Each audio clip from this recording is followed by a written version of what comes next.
to his name, put in one of the most iconic qualifying performances of all time. 1.5 seconds ahead of his teammate and nearest rival, Alain Prost. How did he do it? Damon Hill and Martin Brundle have been looking back at an amazing day. When you're driving, the feeling of expectation of getting it done and doing the best, being the best, gives me a kind of power.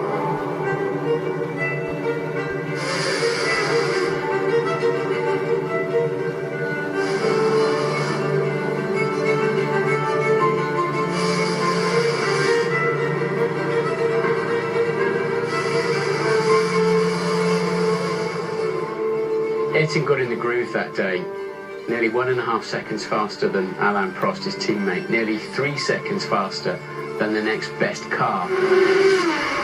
Ayrton's 1988 pole lap in Monaco almost immediately became part of the folklore of the sport. How could an individual out-qualify in the same equipment someone like Alain Prost by 1.4 seconds? That was an enormous margin. I was like in a tunnel.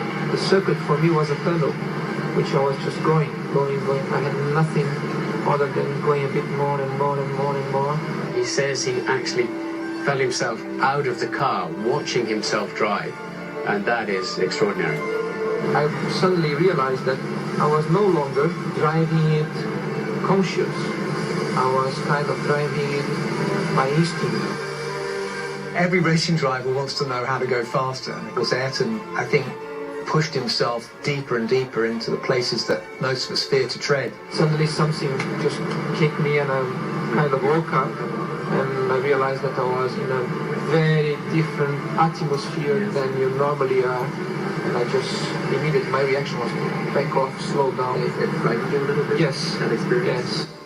Yes. It clearly was paradoxical. I mean, on the one hand, a kind of ruthless assassin on the track, and on the other hand, someone who was compassionate and concerned and responsible. So this is part of the fascination about the man. It was physically more demanding back then because we had to shift the gears 2,700 times in a race. You'd have blood coming out of your hand at the end of a Grand Prix. It was just a frenzy of activity and it was relentless for 2 hours. All over the place, there was peril. On the old Monaco circuit, the swimming pool section was utterly terrifying. When you entered the swimming pool section, you were looking at basically a concrete wall that seemed to be 90 degrees towards you. That's why Ayrton's lap on that particular occasion was so awe-inspiring, because he wasn't intimidated by a very intimidating racetrack.